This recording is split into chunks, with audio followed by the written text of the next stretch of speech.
par le béton. En fait, le béton est un mélange de l'ion, comme le ciment, les agrégats, l'eau et l'air.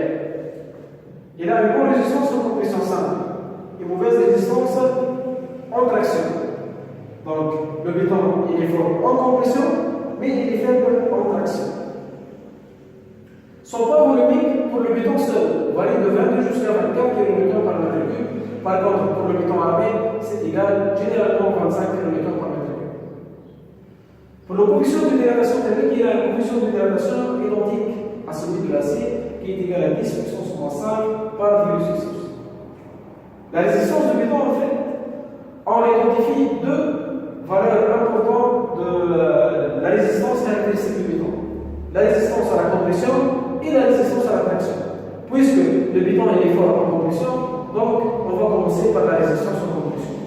Pour la résistance en compression, on la note généralement FC28 pour les durées supérieures ou égales à 28 jours, mais pour les durées inférieures à 28 jours, on va parler de FCJ avec J, c'est le jour avant les 28 jours de durée de prise de béton.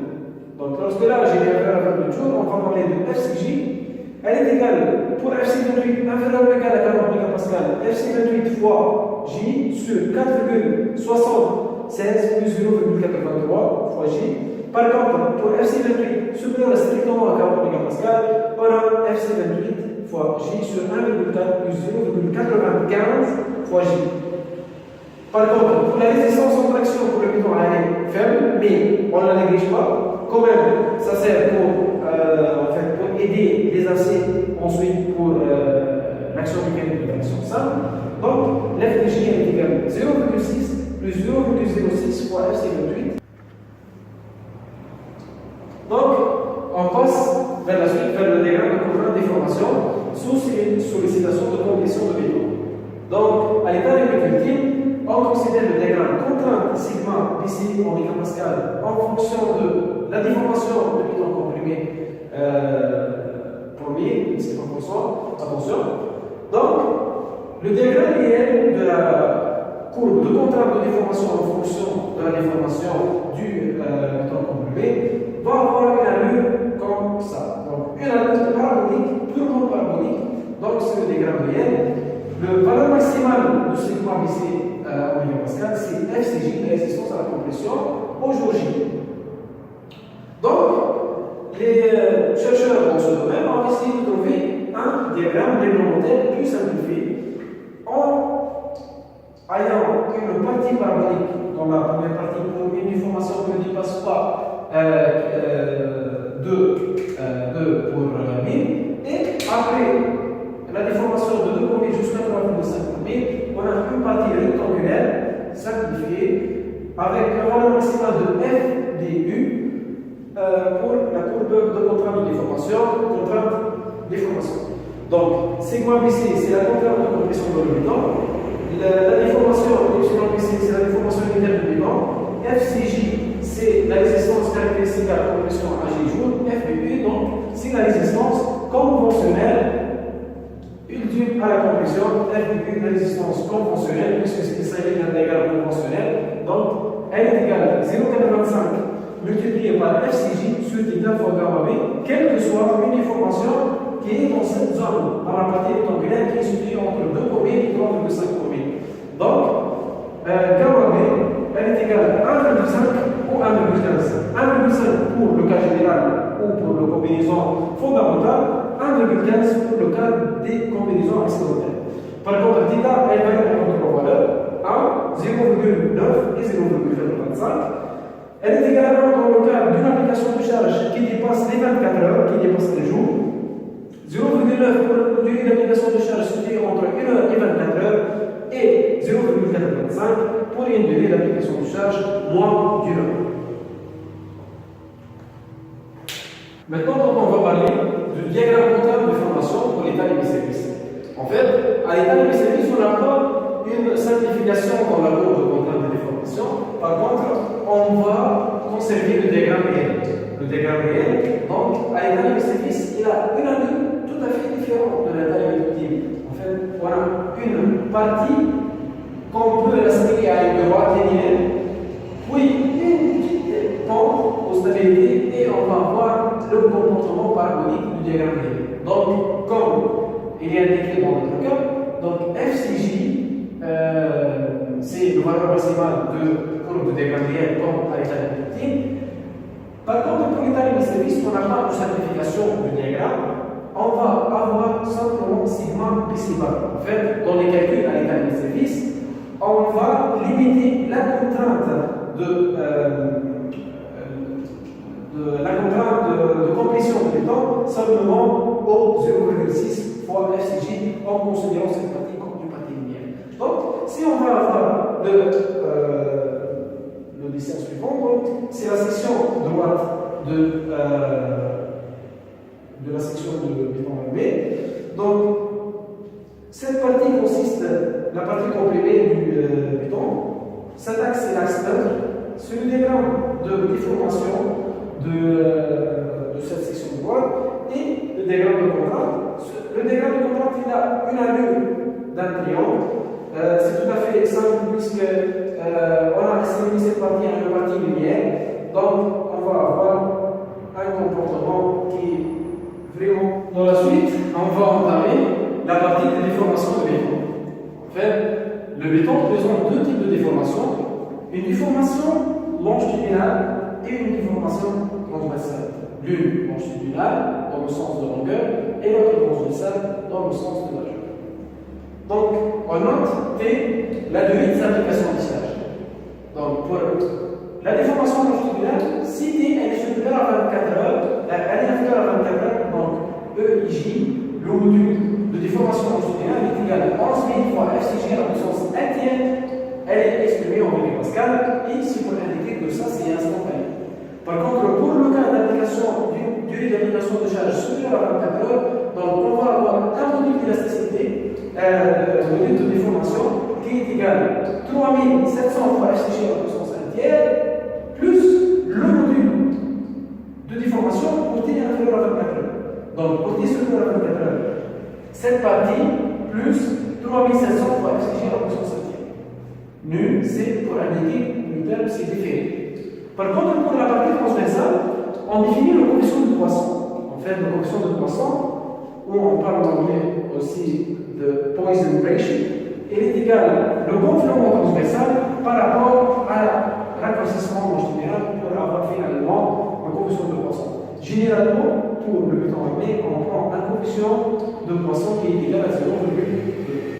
Donc, on va maintenant passer au chapitre suivant, qui est les caractéristiques du matériau constituant le béton armé. En premier lieu, on va parler sur le béton, maintenant on va parler sur les aciers. La présentation du matériau, l'acier, c'est un mélange. Comme le béton, c'est un mélange des agrégats, du ciment, de l'eau et terre. Par contre, l'acier est un mélange de quoi? De fer et de carbone, mais à faible pourcentage pour le carbone. Donc, on utilise pour le béton armé les aciers de nuance douce de 0,15 à 0,25% de carbone et les aciers de nuance mi-dure à dure de 0,25 à 0,4% de carbone. Pour les caractéristiques mécaniques de l'acier, on présente deux grands symboles importants. En fait, FE, c'est la limite d'élasticité de l'acier, et ES, c'est le module d'élasticité longitudinale qui est égal à 2 puissance 5 mégapascal pour les aciers. Donc, on présente le diagramme de contrainte, déformation. Donc, c'est quoi la déformation qui doit se produire maintenant pour l'acier? Ce n'est pas une déformation de compression, mais elle va être une déformation d'allongement, puisque l'acier va travailler dans les efforts de traction, donc on va avoir seulement de l'allongement. Ok? Donc, la courbe, le diagramme présente presque 3 grands. C'est 4 parties en fait, la partie élastique, un palier, la zone plastique et puis la rupture. Le valeur maximale de la partie élastique c'est FE, c'est le module d'élasticité, FR c'est la force ou le contrainte de rupture.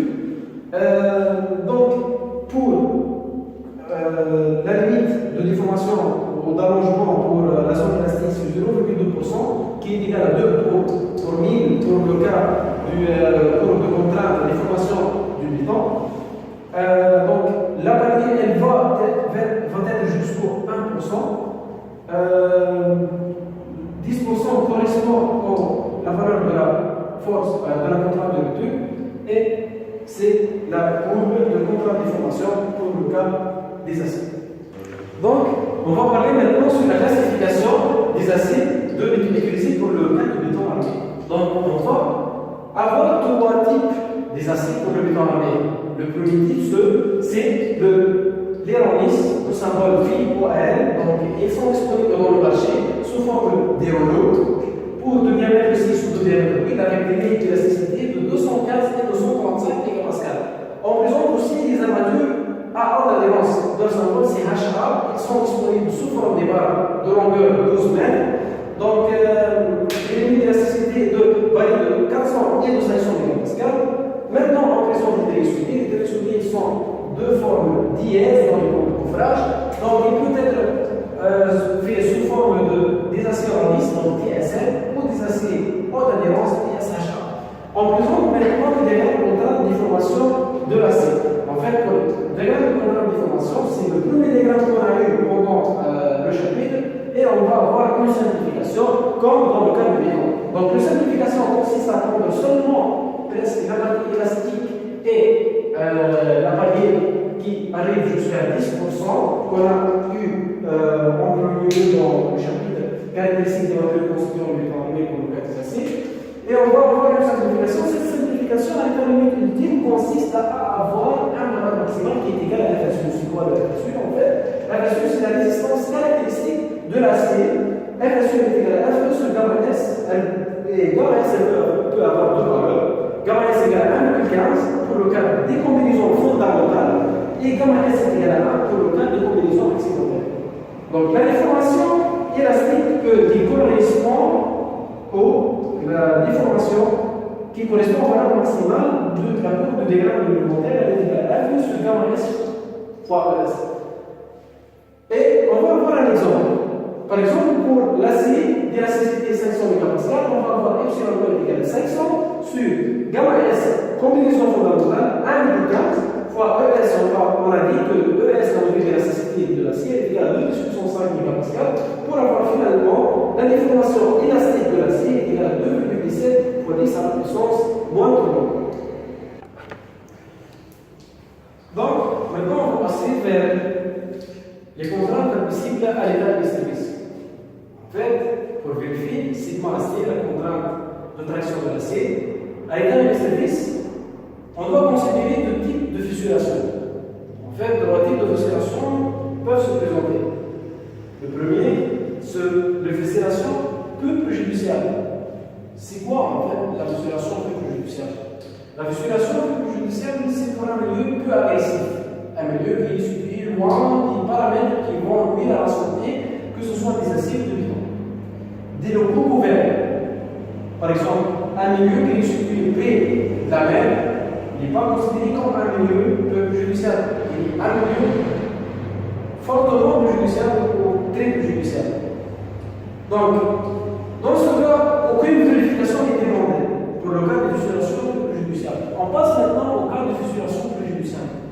La fissuration préjudiciable est située entre la fissuration peu préjudiciable et la fissuration très préjudiciable. Donc, on a des éléments qui sont exposés aux intempéries.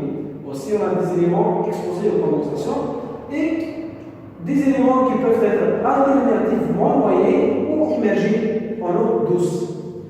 Donc, dans ce cas, pour le cas de fissuration préjudiciable, on doit vérifier que sigma acier inférieur ou égal à ce terme, qui est égal à le min de 2 tiers fois FE et le max de FE sur 2 et 110 racine de état fois FTJ qui doit être exprimé en mégapascal. Attention aux unités. Donc, l'état est égal à 1 pour les aciers en lisse et les solides lisses, 1,6 pour les aciers d'adhérence et les trisolides d'adhérence de diamètre extérieur supérieur égal à 6 mm et 1,3 pour les aciers d'haute adhérence ou les aciers trisolides haute adhérence de diamètre extérieur inférieur à 6 mm.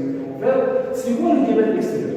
Le diamètre extérieur, c'est le diamètre des armatures les plus proches au paroi. Considérons un paroi comme ça. Donc, les armatures les plus proches au paroi, quelles sont les armatures les plus proches au paroi? Ce sont ces deux armatures. Donc, dans ce cas,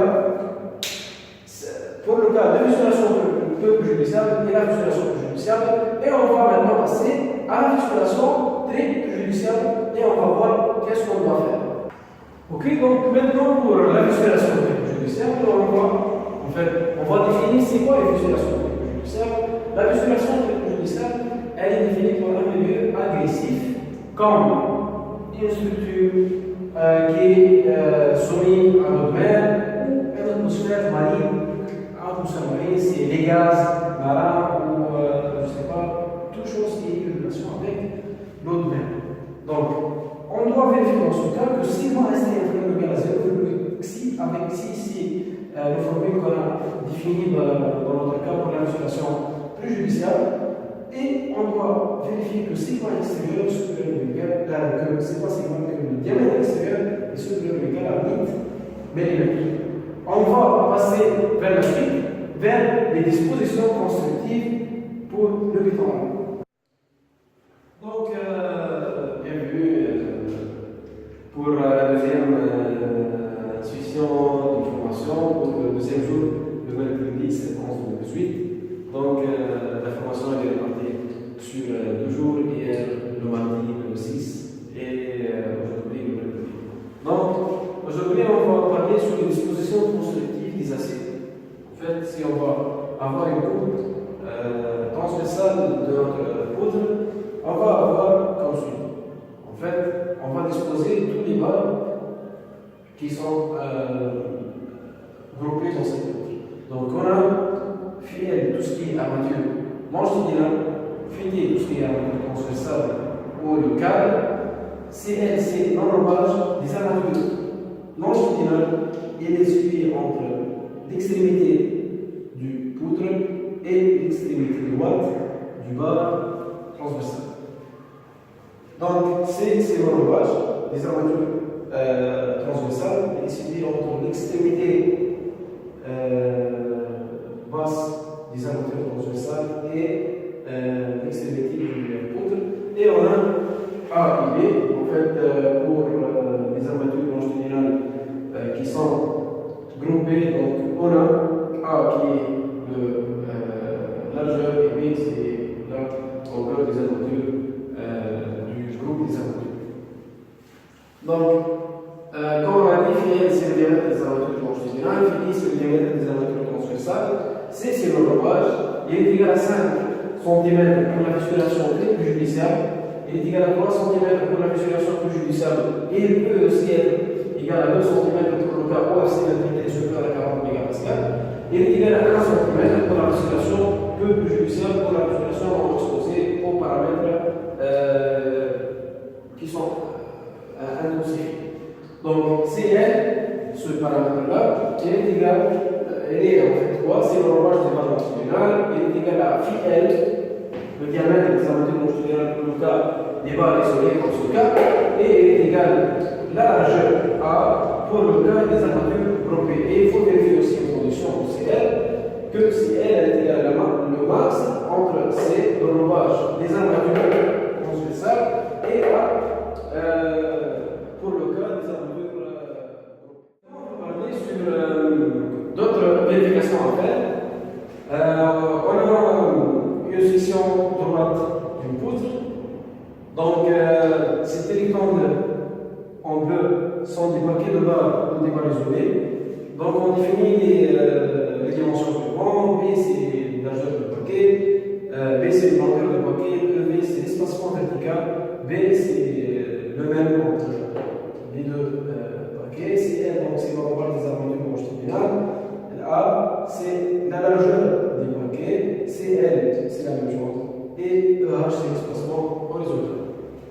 Donc, on note CJ, dimension du plus grand granulat utilisé, généralement, on prend CJ égale à 25 mm. Donc, on doit vérifier que EH et EV avec ces deux conditions. EH supérieur ou égal à max de A, qui est largeur A, et de 1,5 fois CG, EV supérieur ou égal à max entre A et CG. Donc, aussi, on doit vérifier la condition suivante, suivant l'article A, on sait qu'on doit 1 du bienvers cas qui dans les corps qui nous ont dit, les mailles en fait ne doivent pas être trop grandes et le diamètre maximal des armatures doit vérifier la condition suivante que phi L max, le diamètre maximal des armatures longitudinales, inférieur ou égal à E sur 10 avec E, c'est l'épaisseur de l'élément. Que ce soit une dalle, par exemple une dalle de 21